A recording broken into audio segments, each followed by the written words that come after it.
같이 기도하고 시작하겠습니다. 사랑과 은혜가 충만하신 살아계신 귀하신 우리 주님 감사합니다. 저희를 죄에서 구원하여 주시고 주님의 귀한 교회 안에 우리의 위치와 역할을 두셔서 우리 어리석은 마음과 또 우둔한 마음이 일깨워질 수 있는 기회와 보살핌을 허락하여 주심을 감사드립니다. 함께 오늘 청년의 모임을 위해서 각자의 위치에서 또 주님의 말씀을 바라고 또 기도를 하고 있습니다. 우리 모두에게 필요한 말씀과 교훈과 위로를 주시고 주를 위해 더 열심히 살아야 하겠다는 그런 마음의 결심을 할 수 있는 시간 주심을 감사드립니다. 특별히 또 순종이라는 주제를 가지고 오늘도 말씀을 상고하고자 합니다. 올해 이번 한 달 또 순종에 대해 깊이 생각하고 하나님의 모든 말씀에 주의하고 순종하는 그런 귀한 청년들이 될 수 있도록 주님께서 함께하여 주시기를 부탁을 드립니다. 감사를 드리며 예수님 이름으로 기도드렸습니다. 아멘. 네, 순종 두 번째 시간입니다. 시편 95편 6절 말씀 찾고 같이 말씀 배워보겠습니다. 시편 95편 6절입니다.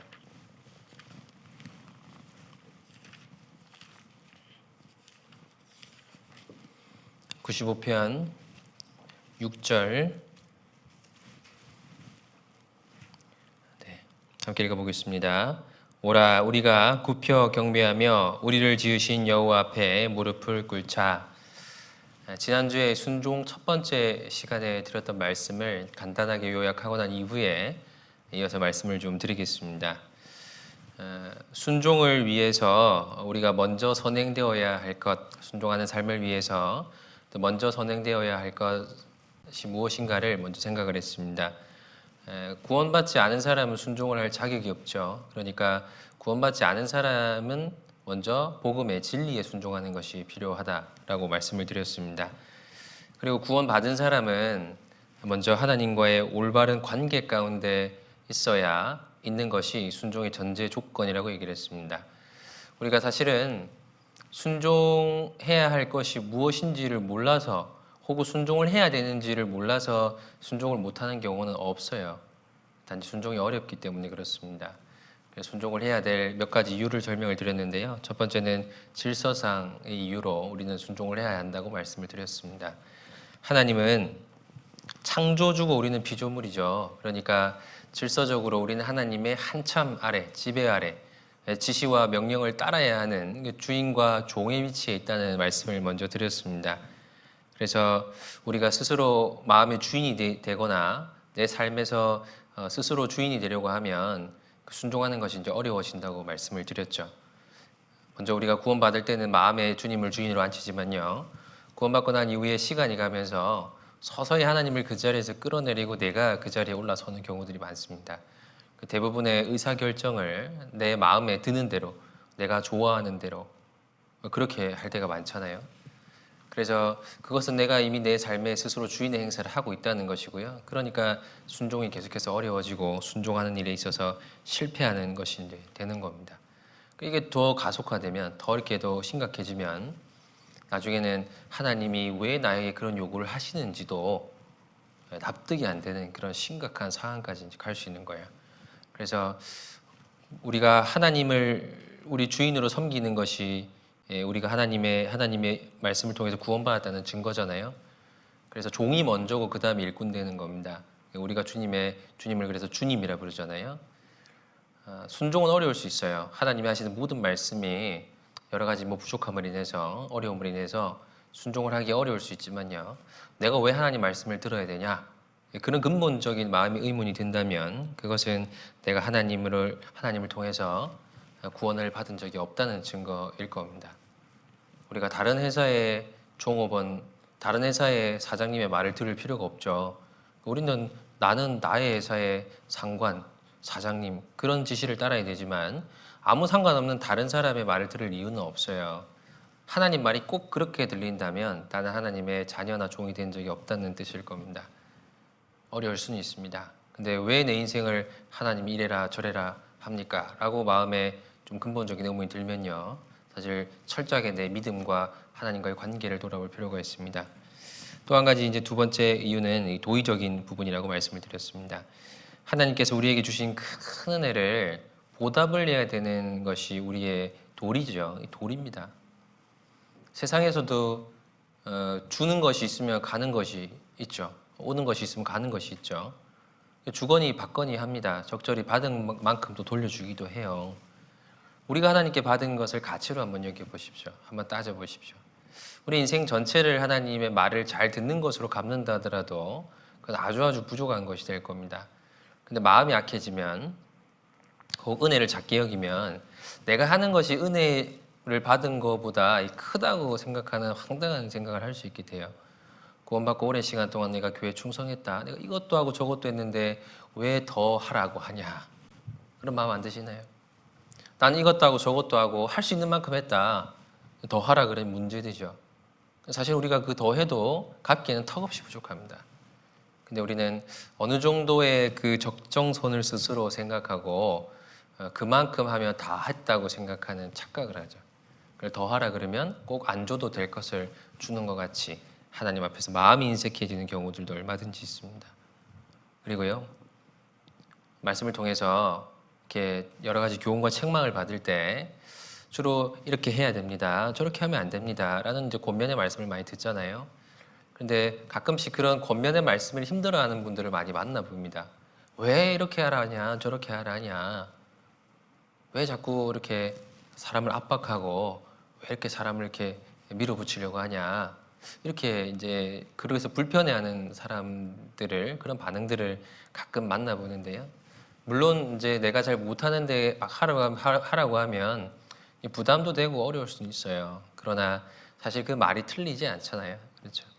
그리고 혹시 그 내 마음 가운데서요, 왜 하나님께서 내가 하는 만큼 하고 있는데 계속 그렇게 나를 위해 살아라, 나를 사랑해 달라, 내가 나를 전부로 여겨 달라 이렇게 얘기하는 게요, 꼭 하나님이 과한 요구 같고 생색내는 것 같고, 그런 마음에서 사실은 그런 권면을 불편히 여기는 건 아닌지 마음에 생각을 해봐야 됩니다. 주님 구원해 준 건 감사한데요, 너무한 것 같아요. 그런 마음이요, 차마 입 밖으로 꺼내는 사람은 없겠지만 솔직히 마음 가운데서 인색해질 때는 그런 마음이 그 마음의 기초에 깔려 있습니다. 주님 얼마나 서운해하실까요? 그래서요, 받은 은혜를 생각하면 정말 도의적으로 내가 주님의 은혜를 무엇으로 갚아야 될까? 죽지 않고 살아서 여호와의 행사를 선포하리로다. 그리고 주 안에서 죽는 것이 우리가 구원받은 사람이 마땅히 살아야 될 삶이라고 말씀을 드렸습니다. 그리고요, 또 한 가지는 이제 관계 때문입니다. 우리가 하나님께서 우리의 상관이고 주인이시다, 그것도 이유가 되고, 나에게 큰 은혜를 주셔서 내가 갚아야 되는 의무가 있다, 그것도 충분한 이유가 되지만요, 가장 중요한 이유는 하나님과 우리가 사랑의 관계이기 때문에 그렇습니다. 순종이 가장 어려운 이유는요, 하나님을 사랑하지 않고 있기 때문에 그런 거예요. 하나님과의 권태에 빠져 있기 때문에 하나님과 관련된 모든 의무들이 나에게는 무겁게 느껴지는 겁니다. 사랑하면 알 수 없는 힘이 생겨요. 장거리 연애하는 사람들 있잖아요, 이 세상에. 뭐 주말에 막 뭐 부산에서 서울까지 가고요, 그 말도 안 되는 행동들을 합니다. 뭐 가끔씩 뭐 연예인들 뭐 결혼한 스토리 들어보면요, 뭐 국밥 사러 대구까지 갔다 오고 서울에 있는 사람이 막 그런 것도 해요. 말도 안 되는 행동들을 해요. 근데 그런 걸 들었을 때 사랑을 하는 사람은 이해를 하죠. 멀리까지 가서 뭔가를 사오고 원하는 걸 해주고 말만 해, 내가 별도 따다 줄게, 그런 말도 안 되는 얘기도 하잖아요. 근데 그게 아마 본심일 거예요. 사랑하면 용기가 생깁니다. 그래서 내가 평소에 하지 않던 말과 행동들을 하게 됩니다. 또 평소에 하기 힘든 것들도 기꺼이 기쁜 마음으로 할 수 있게 돼요. 아마 누구나 그런 경험은 해보셨을 겁니다. 근데 마음이 없어지면 어떤가요? 아무것도 해주기 싫죠. 특히 이 부부관계에서 마음이 식으면 예전에 정말 기꺼이 했던 말들도 잘 하기가 어렵고, 또 예전에는 정말 기꺼이 해줬던 행동들도 굉장히 하기가 어려워집니다. 그때 막 뜨겁게 사랑할 때 정말 기쁜 마음으로 했던 모든 것들이요, 짐처럼, 의무처럼, 괜한 일처럼 여겨집니다. 하나님과의 관계도 딱 그럴 거예요. 구원받고 막 하나님과 뜨거울 때가 있었겠죠. 그 중간중간 사이사이에 신앙생활하는 그 중간중간에 우리도 마음이 충만하고 뜨거울 때가 있었잖아요. 내가 오늘 아침 일찍 일어나서 말씀 읽고 기도해야지. 그래가지고 정말 새벽에 눈이 딱 떠질 때가 있었어요. 그리고 새벽에 말씀 보면서 묵상하면서 기도하면서 야, 매일 아침을 이렇게 하면 좋겠다라고 정말 기쁜 마음으로 하루를 시작하는 그때도 있었을 겁니다. 지금도 그러고 계신 분이 있을지도 모르고요. 근데 그런 것들을 그런 게 서서히 마음이 식어지고 난 이후에 다시 한번 해보려고 마음먹으면 어렵죠. 아, 옛날에 그거 어떻게 했지? 그런 생각이 들잖아요. 말씀을 1도 가고 2도 가고 3도 가고 막 그럴 때도 있었잖아요. 근데 1독도 채하기 힘들 때가 있습니다. 1년 동안. 그러면 또 옛날 생각이 나요. 야, 그때는 어떻게 3번 읽었지? 어떻게 2번 읽었지? 교제를 기쁜 마음으로 갈 때가 있었어요. 수요일도 안 빠지고 토요일도 안 빠지고 주일도 안 빠지고. 그때는 어떻게 했을까? 지금 많이 무거운 상태에 있다면 아마 과거에 내가 어떻게 그런 마음으로 어떤 마음으로 그렇게 했을까 이렇게 좀 돌아보는 회상하는 상황에 있는 분들도 계실 겁니다. 어떻게 했을까요? 그때는 어떤 마음으로 어떤 힘으로 했을까요? 하나님을 사랑하는 힘으로 한 거예요. 사랑이 뜨거웠기 때문에 하나님이 원하는 것이라면 뭐든지 하려고 했던 겁니다. 근데 사랑이 식으면요, 상대방과 연결된 모든 것이 같이 싫어져요. 그래서 하나님과 멀어지면 하나님과 관계된 많은 것들도 같이 멀어지게 돼 있어요. 이상한 일이 아닙니다. 형제 자매도 미워지고 말씀 시간도 지루해져요. 봉사는 더더욱 힘들어집니다. 예전에는 가깝다고 생각했던 교회가 괜히 멀게 느껴져요. 날씨 같은 건 아무 문제가 안 됐는데 더워서 안 가고 추워서 안 갑니다. 컨디션 뭐 죽을 만큼 아니면 교회 가야지라고 했지만 몸 조금 안 좋으면 피곤하면 안 가고 싶은 마음이 들죠. 그게 마음이 많이 식었다는 증거입니다. 교회의 일은 꽤나 익숙해지고 또 교회에 하는 여러 가지 일들은 이미 많이 이제 좀 많이 알게 됐습니다. 그러나 마음은 어떤가요? 익숙해진 만큼 마음도 깊어졌나요? 마음이 깊어지지 않으면 오래 갈 수 없습니다. 그래서 몇 가지 점검을 해봐야 된다고 말씀을 드렸습니다. 말씀 시간이 길거나 지루하거나 지겹게 느껴지지 않는가? 개인적으로 말씀을 읽고 기도하는 일을 지속하고 있는가? 교제 참석하고 싶은 마음이 지금도 있는가? 기다려지는가? 그리고 혹 사정이 있어서 못 왔을 때 아무렇지 않지는 않은가? 돌아봐야죠. 구원받지 못한 식구들을 생각하면 어쩔 수 없지, 때가 아닌가 봐, 그런 생각이 드는 게 아니라 정말 마음이 아프고 또 급한 생각이 드는지, 그리고 주로 내가 기뻐하는 일은 무엇이며 주로 속상해하는 일은 무엇인지, 그러니까 삶의 중심이 뭔지를 알 수 있는 질문들이죠.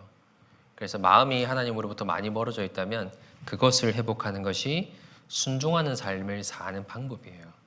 그리고 모르는 거는 없을 겁니다. 순종해야지, 당연히 해야죠.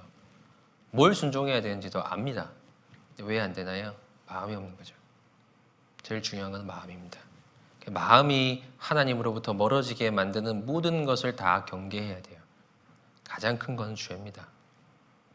죄는 하나님으로부터 마음을 멀어지게 만들어요. 죄를 지으면 하나님으로부터 멀어지게 돼 있습니다. 죄를 짓는다는 것은 우리가 죄를 사랑한다는 거죠. 대상이 바뀝니다. 섬기는 대상이 바뀌어요. 한 사람을 두 주인을 동시에 사랑할 수가 없습니다. 그러니까 우리가 한 가지를 사랑하면 한 가지가 멀어질 수밖에 없어요. 하나님이 갑자기 싫어지고 갑자기 미워지고 그래서 등을 단번에 돌리는 그런 사람은 없어요. 하나님도 섬기고 다른 것도 섬기다가 마음이 다른 것에 빼앗겼을 때 그때 하나님으로부터 멀어지는 거예요. 하나님 싫어서 교회 떠나는 사람 본 적이 없는 것 같아요.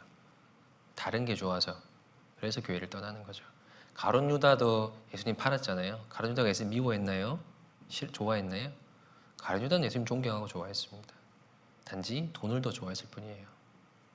우리도 그렇다는 거예요. 하나님 미워하는 사람이 어디 있어요? 저는 하나님 싫어서 교회 안 나와요. 그런 사람은 못 봤어요. 사람 싫어서 안 나온 사람 봤지만 다른 거 더 좋아서 제가 일이 좀 있어서 요즘 너무 바빠서 해야 할 일이 있어서 그래서 안 나오는 경우들이죠. 하나님을 가장 사랑하십니까? 지금 그게 우리 마음에 좀 던져봐야 될 이번 주제를 통해서 던져봐야 할 그런 질문일 거라고 생각합니다. 그리고 관계가 하나님과의 어떤 관계가 정상이 아니라면 제자리로 돌려놔야죠. 그런 노력들을 해야 됩니다. 근데 권태의 특징이 뭐라고 했어요? 제자리로 돌리기도 귀찮은 거, 그게 권태예요. 화해할 마음도 없어요. 원상복구 시킬 마음도 없어요. 그게 진짜 심각한 권태입니다. 그래서 이번 주제를 좀 깊이 묵상하면서요, 좀 그런 회복하려는 의지를 좀 마음속으로 이렇게 좀 불러일으키는 그런 계기를 스스로들 좀 삼으셨으면 좋겠습니다. 오늘 생각할 부분은 순종인 것 같지만 순종이 아닌 것에 대해서 살펴보려고 합니다. 순종이 아닌 겁니다. 결론적으로요. 순종 같아 보이지만 순종이 아닌 겁니다. 첫 번째는 지연된 순종이에요. 미루어지는 순종입니다. 순종을 미루는 것은 순종이 아니에요. 시편 119편 60절 말씀을 보면 주의 계명을 지키기에 신속히 하고 지체치 아니하였나이다. 주의 계명을 지키는 데 있어서 그 지키는 방법을 제시한 게 있어요. 즉시입니다. 즉시. 순종은 언젠가 하면 되는 게 아니라요, 즉시 해야 효력이 있는 거예요. 아브라함은 하나님의 명령을 받았습니다. 독자 이삭을 데리고 가서 번제로 바치라 그랬어요. 그때 아브라함이 잠깐만요, 하나님 말미를 주세요. 그렇게 안 했죠. 다음 날 아침 일찍 일어나서 바로 움직였어요. 순종은 즉시 하는 겁니다. 순종을 지체하면 순종이 아닌 게 되는 거예요. 하는 게 중요한 게 아니라 그때 하는 게 중요한 겁니다. 필요할 때. 여러분 배달시켰는데 대충 배달시키면 음식 배달시키면 예상되는 시간이라는 게 있잖아요. 그냥 대체적으로 1시간 정도까지는 그 안에 오겠지라고 해요. 근데 한 3시간 지나서 오면 화가 나요, 안 나요? 한 3시간 지나서 왔어요. 화나죠. 그죠? 여러분은 근데 순종하기를 몇 시간 미루십니까? 몇 시간이 아니잖아요. 며칠, 몇 달. 그래도 내가 그러고도 했다 이렇게 얘기할 수가 있는 건가요? 심을 때는 심고 거둘 때는 거둬야 돼요. 때가 있는 겁니다. 그래서 모든 것을 아시는 하나님께서는 우리에게 순종을 요구할 때 그 순종의 여부만 보는 게 아니라요, 시점도 같이 요구하는 거예요. 하나님이 언젠가 할 것을 미리 얘기하는 것이 아니라 지금 해야 할 것은 지금 얘기하는 거예요. 그러니까 미루거나 또 고의로 지연시키면 그 순종을 안 하는 게 되는 겁니다. 요셉이 자기 형을 볼모로 잡아서 돌려보냈습니다. 다른 형제들을 베냐민을 데려와라 그렇게 요구했잖아요. 근데 야곱이 보내주질 않아요. 한참 시간이 지났습니다. 그때 유다가 했던 말이 있어요. 우리가 지체하지 아니하였다면 벌써 2번 갔다 왔으리이다. 아버지가 그렇게 얘기를 해요.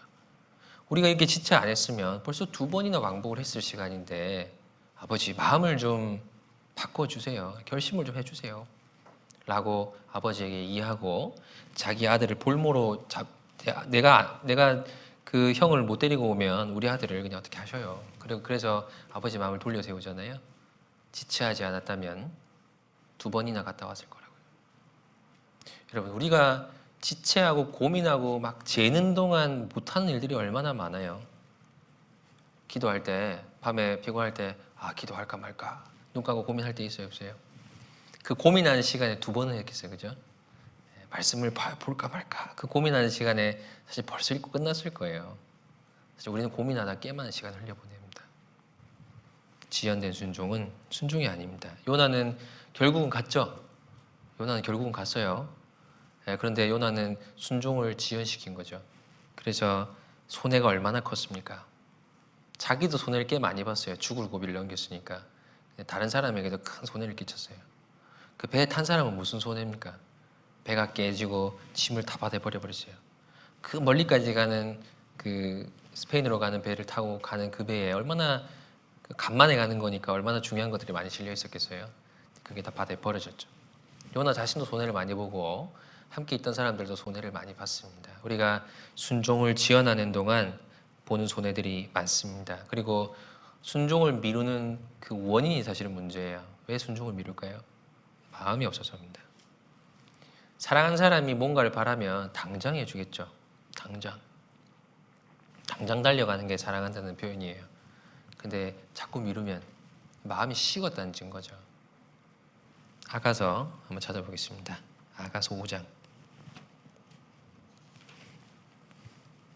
하가 5장 1절.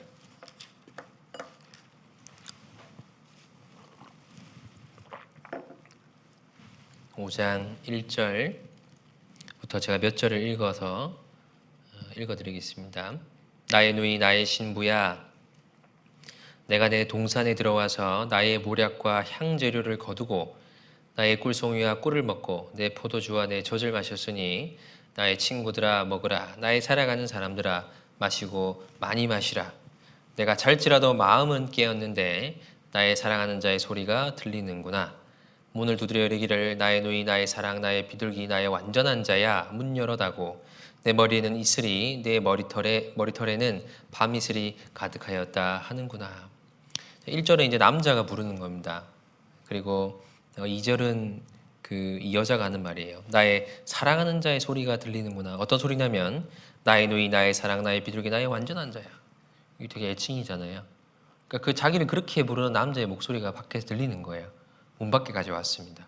근데 지금 이 머리털에 지금 이슬이 막 가득 맺혀 있으니까 빨리 문을 열어줘야 될 거 아니에요. 그런데 3절에 보면 내가 옷을 벗었으니 어찌 다시 입겠으며 내가 발을 씻었으니 어찌 다시 더럽히랴 마는. 이 마음이 먼저 드는 겁니다. 야, 나 지금 잘 준비 다 했는데 왜 지금 왔냐 이거예요. 사랑하는 사람이 와서 바로 문 밖에까지 왔는데 나 화장 안 했어 못 나가 이런 상황인 거예요. 앞에까지는 안 그랬거든요. 4장까지는 너무너무 서로 달콤했는데 5장 정도가 하니까 마음이 이제 식은 겁니다. 일종의 권태가 온 거죠. 그리고 결국 문을 열어요. 그러나 문을 딱 열으니까 누가 없는 거예요. 6절에 내가 나의 사랑하는 자를 위하여 문을 열었으나 그가 벌써 물러갔네. 없는 거예요. 지연을 시켰습니다. 문을 열어주는 걸 지연시켰어요. 갈등했어요. 시간을 이렇게 끄니까요. 가고 없는 거예요. 순종은 즉시 그때 하는 겁니다. 마음이 없으면 미루게 돼요. 미룬 자체가 사실은 거절의 의사입니다. 나중에 해줄게. 나중에 기회 되면 해줄게. 정말 보고 싶은 사람은 내일 만나자 그러죠. 근데 별로 안 보고 싶은 사람은 뭐라 그래요? 다음에 보자. 다음에 밥 한 끼 하자. 다음이 한참 몇 년이 되기도 하잖아요. 우리가 순종을 그렇게 하지 않나요? 다음에. 열심히 삽시다. 그럼 다음에요. 같이 한번 뭐 좀 해봅시다. 일단은 조금 기다려주세요. 이 일만 정리되면 뭐 그렇게 할게요. 이 상황만 좀 정리되면 열심히 할게요. 사실 그러고 돌아오는 경우는 별로 없어요. 그렇죠?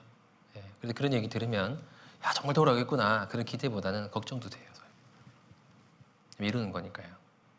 사실은 정말 주님을 사랑하면 무엇보다 모든 걸 젖혀놓고 그 일을 하려고 할 겁니다. 근데 사랑이 없으면 미루게 됩니다. 그러니까 우리가 이걸 하면서도요. 미루면서도 순종이라고 착각하면 사실 그게 참 슬픈 일이에요. 하나님 그래도 했잖아요. 그게 중요한 게 아니라 그때 했느냐. 하나님이 원할 때 했느냐. 그게 중요한 거예요. 시간이 중요한 겁니다. 우리는 하나님이 어려울 때 하나님 뭐 시간 낼 때 천천히 도와주세요. 그렇게 기도하나요? 하나님 뭐 제가 힘든 건 사실이지만 저도 늘 미뤘으니까요. 하나님 뭐 편할 때 해주셔요. 그렇게 기도해요? 아니죠. 즉각 하나님 지체치 마옵소서. 시편 읽다 보면 그런 말 많습니다. 여호와여 지체치 마소서. 자기가 필요할 때는 하나님께 즉각 도와달라 그러죠. 되게 간절하게 얘기를 합니다. 근데 왜 순종은 미루죠? 즉각 도와달라고 했는데 하나님이 좀 더딘 것 같으면 주여 어느 때까지 관망하시리까? 욥은 이런 얘기를 했습니다. 전능자가 어찌하여 시기를 정하지 아니하셨는고. 하나님 우리에게 묻고 싶은 질문이 아닐까요? 야, 내가 언제까지 기다려야 되냐? 여러분 결심을 좀 미루고 계신 거 없으신가요? 순종을 해야 되는데 어떤 부분에 있어서 차일피일 미루고 대책 없이 무기한 연장시켜 놓은 건 없으신가요? 주님도 우리에게 똑같은 얘기를 하고 싶을 거예요. 지체치 마라. 왜 시기를 정하지 않느냐? 언제까지 관망만 하고 있을 거냐? 열심히 하시는 분들이 계십니다. 교회를 도와주면 더 잘할 수 있는 것들이 있어요. 근데 앉아서 구경만 하는 분도 없지 않습니다. 언제까지 관망만 하고 있을 것이냐? 헌신을 하기에, 순종을 하기에 지체하지 마라. 그게 하나님도 우리에게 하고 싶은 말일 거예요. 은혜가 지체되며 원망하면서 순종을 지체하는 것은 이기적인 행동이에요. 즉각적인 도우심과 은혜를 바란다면 우리도 즉각적인 순종을 해야 됩니다. 하나님이 바라실 때 그때 해야 돼요. 그리고 또 한 가지 순종이 아닌 것은 부분적인 순종입니다. 부분적인. 명령의 일부분만 순종하는 게 부분적인 거죠. 어떤 엄마가 집을 비우면서 아이에게 이렇게 얘기를 했어요. 밥 먹고 간식 먹고 공부하고 청소해라. 네 가지 얘기했어요. 밥 먹고 간식 먹고 공부하고 청소해라. 이 아이가요, 밥 먹고 간식만 먹었어요. 그래서 엄마가 돌아왔습니다. 너 나 시킨 거 엄마 시킨 거 다 했냐? 예 엄마. 반은 했어요. 뭐 했어? 밥 먹고 간식 먹었어요. 순종한 거예요 안 한 거예요? 불순종이죠. 나중에 야단치는 엄마한테 그래도 절반 순종했다고 얘기하면 대단히 착각하고 있는 거잖아요. 우리도 그러지 않나요? 완전히 지키는 것이 지키는 거예요. 우리는 일부의 순종을 하고 혹 대부분을 하고 하나님 그래도 제가 퍼센테이지로 보면 꽤 많이 성공한 거예요. 그렇게 순종을 했다고 스스로 위안을 삼고 있지는 않으신가요? 순종을 안 했는데 순종했다고 자기가 그렇게 믿고 있으면요. 신앙생활을 스스로 잘하고 있다고 착각하게 됩니다. 일부의 순종을 함으로써 망한 사례가 있잖아요. 누구예요? 아말렉을 진멸하라는 명령을 받은 사울이에요. 사울이 진멸한 게 많을까요? 남긴 게 많을까요? 진멸한 게 훨씬 많을 거예요. 좋은 것만 남겼잖아요. 근데 하나님은 진멸을 얼마나 했는지는 그거는 중요하게 여기 안 여기셨어요. 이거 왜 남겼냐? 왜 순종을 다 하지 않았냐? 그거를 문제 삼았잖아요. 그리고 아사와 여호사밧은 그리고 아사랴라는 왕은요. 종교개혁을 단행을 했습니다. 근데 산당은 제하지 않았어요. 그래서 그들에 대한 평가를 볼 때 오직 산당은 없이 하지 아니하니라. 여호와 보시기에 정직히 행하였으나 산당은 폐하지 아니하였으므로 백성이 오히려 산당에서 제사를 드리며 분향하였더라. 아사랴도 그랬어요. 오직 산당은 제하지 아니하였으므로 백성이 오히려 그 산당에서 제사를 드려 분향하였고. 그러니까 여호와 보시기에 그 아버지 따라 정직하게 행하긴 했지만 그래도 산당은 제하지 않았다. 그게 책망이 되죠. 우리도 교회를 나오고 있고 나름대로 봉사하고 신앙생활을 하고 있으면 사실 좀 상당 부분에서 해야 할 일을 하고 있는 거예요. 그러나 전체를 다 순종하고 있지는 않을 겁니다. 유대 종교가들은요. 다 어기진 않았어요. 율법의 형식은 그래도 취했잖아요. 그래서 박하와 회향과 근처에 11조는 드렸어요. 그러나 주님께서 책망했잖아요. 화했을진저. 아니 반은 했는데요. 화했을진저. 이렇게 얘기를 했단 말이에요. 화가 있을 거라고. 왜요? 더 중요한 바 의와 인과 신은 버렸도다. 전체를 순종하지 않는 것은 주님께 마음이 없다는 거잖아요. 그러니까 형식으로 일부만 한 것은 이것과 같은 겁니다. 아무 의미가 없지는 않겠지만 하나님께서 기꺼이 받기도 좀 그럴 거예요. 그리고 그들은 하나님께 순종한다고 했지만 부모에게 불순종했죠. 예수님 그걸 책망했습니다. 하나님께 드리기만 하면 된다고 하고 부모에게 드릴 것을 드리지 않는 것을 너희는 괜찮다고 하는데 그렇지 않다. 너희의 유전으로 하나님의 율법을 폐하느냐. 둘 다 해야 되는 거예요. 근데 하나는 등한히 하면서 하나에 충실하는 것을 위안으로 삼을 때가 사실 없습니까? 오늘 말씀을 많이 들었어. 그래서 말씀 안 읽을 때 있죠. 오늘 교제를 많이 하고 왔어. 그래서 기도 안 할 때도 있잖아요. 이것도 하고 저것도 해야 돼요. 봉사만 열심히 하고 전도에 등한히 하면 그것도 옳지 않습니다. 봉사는 잘하는데 사람에게 관심이 없으면 그것도 옳지 않습니다.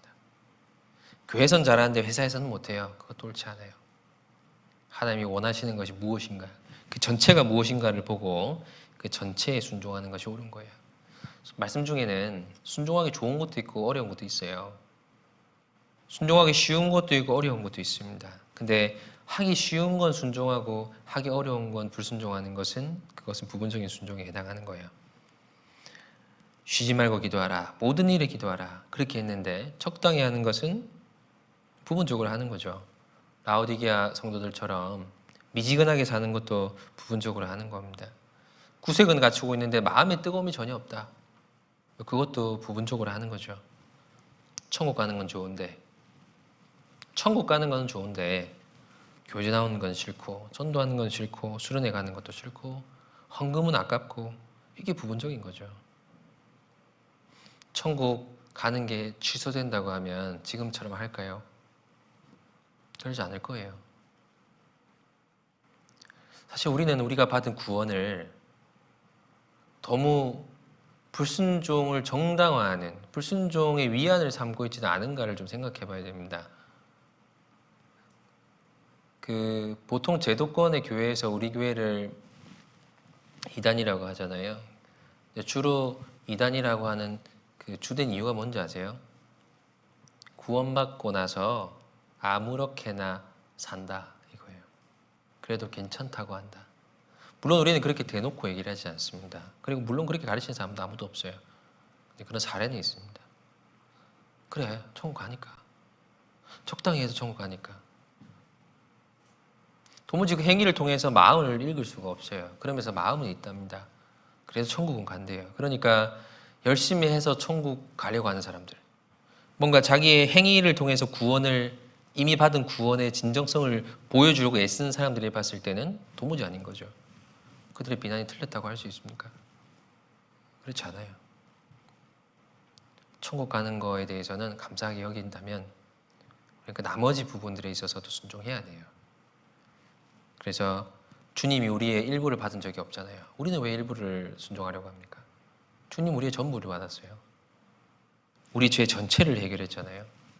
그래서 우리도 전체를 주님께 드리는 것이 그게 올바른 순종이 맞습니다. 6월절 양을 잡으면 머리부터 정강이까지 다 먹으라 그랬습니다. 순종의 대상은 전부예요. 예수님은 죽기까지 했잖아요. 전부 다 순종하신 거죠.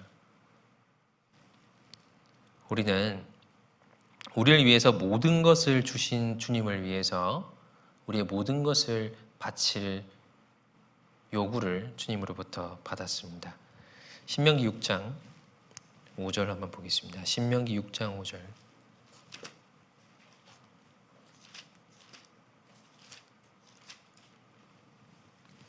(6장 5절) 같이 한번 읽어보겠습니다. 너는 마음을 다하고 성품을 다하고 힘을 다하여 내 하나님 여호와를 사랑하라. 이게 주님이 바라시는 거예요. 마음을 다하고 성품을 다하고 힘을 다하여 내 하나님 여호와를 사랑하라. 이게 우리가 드려야 될 것이에요. 다하여 목숨까지. 그래서 신약 시대 가면 주님이 제자의 도에 대한 얘기를 하시잖아요. 다 버리고, 그죠? 다 버리고 목숨까지 부인하고 자기까지 부인하고 오라고 얘기하시는 거예요. 주님이 그렇게 얘기하실 수 있는 이유가 뭔가요? 주님이 우리에게 대해 그렇게 하셨으니까요. 우리도 그럴 수 있어야 됩니다. 주님은 전부를 요구하시는 거예요. 내 인생에 주님이 전부가 됐을 때 우리도 온전히 순종을 할 수가 있을 겁니다. 사랑해야죠. 주님이 전부가 주님이 다 모든 것이 되면, 주님의 의미가 그 정도가 되면 순종은 어려운 일이 아닐 거예요. 그런데 주님과의 관계는 등한시하고 의무만 지키려고 하면 이 순종의 의무 자체가 굉장히 무겁고 힘든 게 돼요. 그래서 이게 어려우니까 떠나게 되겠죠. 부담돼서. 그래서 하나님과의 관계를 우리가 좋게 회복하는 것이 그게 온전한 순종의 지름길입니다. 부분적인 순종의 또 한 가지 예는 끝까지 안 하는 거예요. 애초에 일부의 말씀만 지키려고 마음먹고리 하는 거는 그거는 물론 부분적인 거죠. 누가 봐도. 그러나 끝까지 하지 않는 것도 부분이죠. 주님이 원하시는 그 순종의 범위가 있을 겁니다. 근데 절반 정도 하고 안 했어요. 안 한 거예요. 그죠? 요리는 완성을 해야 먹을 수 있습니다. 절반 정도 했어요. 먹어요? 못 먹죠. 더 이상한 음식이 돼요. 버려야 됩니다. 오히려. 우리가 하다가 멈추는 일들도 꽤 많죠. 롯이 그랬습니다. 믿음을 갖고 삼촌 따라 나왔어요. 고향을 떠나서. 대단한 믿음이잖아요. 그런데 중간에 부가 생기니까 마음이 바뀌었어요. 자기의 양을 지키기 위해서 삼촌을 떠났습니다. 믿음을 떠난 거예요. 자기가 애초에 왜 출발했는지 그 정체성을 잃어버린 것 같아요. 왜 그랬는지 모르겠습니다. 눌러앉아 버렸죠. 그래서 결말은 너무나 비참하게 됐잖아요. 데마도 그랬습니다. 바울 따라다니겠다는 결심은 아무나 하는 게 아니에요. 유다와 실라가 예루살렘 교회에서 바울을 따라서 안디옥으로 갔어요. 근데 유다는 복귀했지만 실라는 끝까지 따라가잖아요. 아마 그 정도의 각오는 있었을 거예요. 데마도 그랬습니다. 근데 데마는 중간에 세상으로 갔어요. 세상을 사랑하여. 처음에 데마가 결심하고 따라다닐 때는 사실 그 누구보다 높은 믿음이 있었을 겁니다. 누구보다 열정이 있었을 거예요. 근데 그 중간에 낙오했잖아요. 데마가 얼마나 했는지 우리는 별로 관심이 없어요. 우리가 기억하는 데마는 세상을 사랑했다는 거예요. 결국 실패한 거예요. 그래서 바울도요, 자기가 주님께 하고 있는 그 온전한 순종이 불완전한 것이 될까 봐 두려워했습니다. 내가 내 몸을 저 복종케 하면 내가 남에게 전파한 후에 자기가 도리어 버림이 될까 두려워함이로라. 끝까지 맞춰야 그게 제대로 한 거예요. 그래서 바울은 끝까지 달리기를 원했습니다. 그리고 끝까지 했죠. 주님께서요, 우리를 구원하시는 일을 끝까지 하셨습니다. 중간에 멈추지 않았어요. 주님을 멈추게 하라고 얼마나 많은 계기들이 있었습니까? 베드로를 통해서. 주님, 그럴 수 없습니다. 만류하기도 하고, 또 예수님이 그 인간의 몸을 입고 있었기 때문에 그 다음 날에 당할 그 두려움이 얼마나 컸을까요? 그래서 돌아가시기 전날 밤에 그 눈물을 흘리며 기도하셨잖아요. 그래도 주님이 끝까지 하셨습니다. 하나님 우리를 구원하시는 일을 끝까지 하셨습니다. 왜죠? 사랑해서 그런 거예요. 그리고 끝까지 지키시고 끝까지 보호하시고 데리러 오시겠다고 약속하셨습니다. 하나님은 우리에게 대한 일을 할 때요, 중간만 한 일이 하나도 없어요. 하다가 중단한 일은 전혀 없습니다. 근데 우리는 주님의 일에 대해서 시작은 잘 하는데 마치지를 못하는 경우도 얼마나 많은지 모릅니다. 우리도요, 신앙을 지키고 복음을 전하는 일을 끝까지 해야 됩니다. 주인이 왕위를 받아가지고 오려고 먼 나라로 갔어요. 그때 종들에게 은하를 나눠줬습니다. 그러면서 뭐라고 했죠? 돌아오기까지 장사하라. 돌아오기까지 장사하라. 근데 결과가 달랐잖아요. 전혀 아무것도 안 하고 한 문화 그대로 갖고 온 종도 있었고 5개 갖고 온 종도 있었어요. 그리고 10개 갖고 온 종도 있었어요. 그들의 차이가 뭘까요? 수 아닐까요? 아이템 선정을 너무 잘했어요. 얘는 원래 영업 체질이야.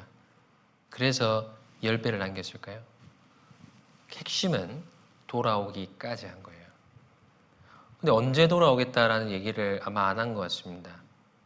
그 과거에 길을 떠나면 정확한 시간을 어떻게 알아요? 그러니까 언제 돌아올지는 모르지만 내가 분명히 올 거다. 그때까지 장사해라. 10문화를 남겼다는 거는 진짜 주인이 올 때까지 장사를 한 거예요. 5문화를 남겼다는 거는 그 절반만 한 겁니다. 열심히 하다가 주인이 더디 오거든요. 그러니까 중간만큼 한 겁니다. 딱 보니까 한 문화도 있어요. 5개 정도 하면 중간쯤 되거든요. 그래, 너무 잘하는 것도 피곤한 거야. 너무 뒤처지지도 말아야지. 중간만 해야겠다. 중간 정도 한 거죠.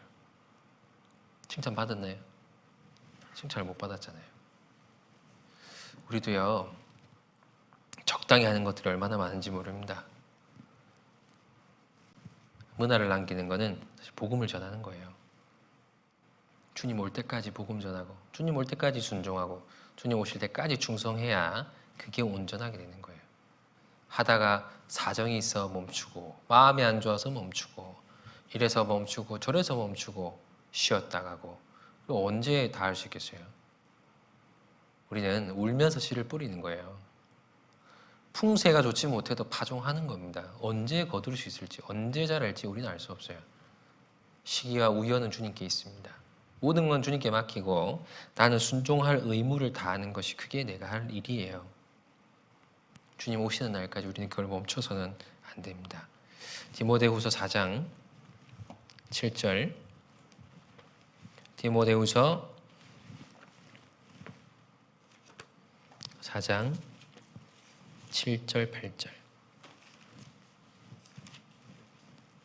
두 절 같이 한번 읽겠습니다.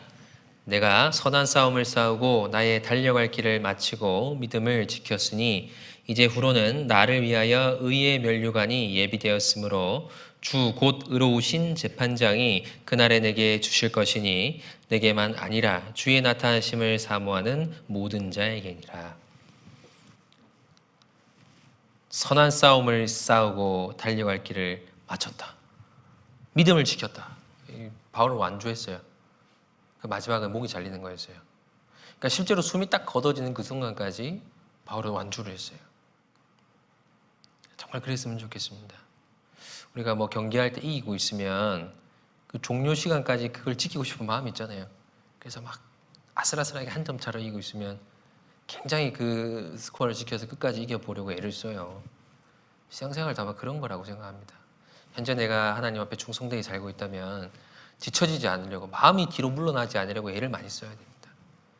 주님이 언제 올지 모르지만, 언제 오겠다고 말 안 하고 가셨지만 주님이 다시 오신다는 징조는 넘쳐납니다. 그래서 그때까지 우리가 뒤처지지 말고 실망하지 말고 내 마음의 컨디션이 어떻든 상황과 사정이 어떻든 끝까지 순종하려는 마음을 가지고 있어야 됩니다. 그게 온전한 순종이에요. 두 가지 말씀드렸습니다. 지연된 순종, 순종을 미루는 것은 불순종이에요. 그리고 부분적인 거죠. 아예 부분적인 부분만 순종을 하려고 하든지, 시작은 했는데 끝까지 못하는 것, 그 두 가지 다 부분적인 겁니다. 주님은 온전한 걸 달라고 하시는 거예요. 그래서 주님께서 우리에게 과한 걸 요구하지 않으십니다. 여러분, 주님이 우리에게 갑자기 한국을 떠나라 이런 계시를 주시나요? 그러지 않잖아요. 주로 우리가 생활하는 그 생활 반경 안에서 해야 할 일을 순종의 범위로 주셨어요. 근데 그것도 사실 우리가 못할 때가 많습니다. 주님 우리의 믿음을 아셔요. 우리 분량도 아시고 약한 것도 아십니다. 그러니까 내가 못할 과도한 일을 우리에게 하라고 하지 않으셔요. 할 수 있는 겁니다. 하나님을 사랑하는 마음만 있으면 무엇이든 할 수 있습니다. 그리고 우리가 해야 될 순종은 그렇게 어려운 게 아니에요. 내가 어려운 것도 안 할, 그 쉬운 것도 못하면 마음이 하나님으로부터 떨어졌다는, 많이 멀어졌다는 증거가 될 겁니다. 지난 시간에 말씀드린 것처럼 이번 주제에 대한 묵상을 좀 깊이 하면서요, 어떤 부분을 순종해야 하나, 어떤 마음으로 순종해야 하나, 그런 것도 배워야 되지만 하나님과의 관계, 하나님을 사랑하는 마음, 그것을 회복하는 것, 그것에 초점을 두고 우리가 한 달을 좀 살았으면 좋겠습니다. 네, 여기까지 말씀드리고 뒤에 말씀은 2주 뒤에 연결해서 드리겠습니다. 기도하겠습니다. 사랑과 내가 충만하신 주님 감사합니다. 주님께서 우리를 구원하시기 위해 그 하나님의 말씀에 순종하셔서 모든 것을 이루셔서 또 우리가 주님의 자녀가 되었습니다. 모든 것을 주신 주님께서 또 우리의 모든 것을 요구하실 때 이 보잘것없는 우리의 생명과 시간과 우리의 모든 계획을 또 하나님께 드릴 수 있는 그런 좋은 마음을 주시기를 부탁드립니다. 하나님 앞에 인색하고 또 계산적인 마음을 갖지 않도록 도와주시고, 주님의 일을 또 중단하거나 또 주님의 명령을 일부만 따르는 그런 불순종을 또 행하지 않도록 도와주시고, 이 어려운 시기에 우리의 마음이 오히려 온전히 주님께 향할 수 있도록 주님께서 붙잡아 주시기를 부탁드립니다. 이후에 계획된 교제 가운데도 주님께서 함께하여 주시기를 부탁드리며 예수님 이름으로 기도드렸습니다. 아멘.